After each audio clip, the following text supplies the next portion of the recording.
Le fabbriche che hanno fatto ricca l'Italia e il nord-est ancora una volta volano per il paese. Lo ribadiscono con forza gli industriali riuniti a Venezia, da dove indirizzano al governo l'ennesimo accorato appello. Gli ultimi dati mi dicono che in questo momento al Ministero dello Sviluppo Economico ci sono oltre 150 casi di crisi aziendale, quindi che la situazione sia gravissima, per non dire tragica, e purtroppo è la realtà.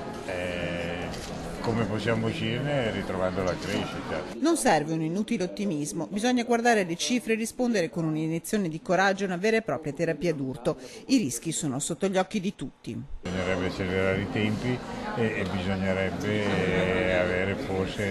cercare anche di avere più coraggio, mettere in campo tutto quello che è possibile, perché ripeto, la situazione è drammatica. L'anno scorso siamo scesi del 2,4, quest'anno scendiamo di un altro 1,8. Stanno facendo delle cose che non possono dare la svolta definitiva, qui c'è bisogno di un intervento molto forte, noi non possiamo aspettare ancora, perché quello che si sta facendo adesso, come l'ha definito qualcuno, è un lavoro di cacciavite.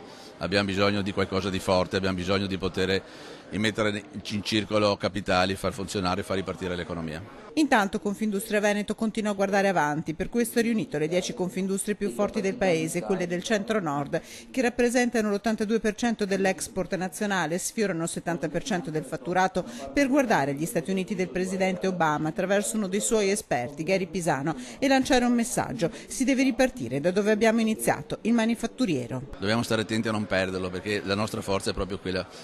Ogni azienda che chiude un indotto, chiudono delle altre piccole aziende, è come chiudesse una scuola di lavoro.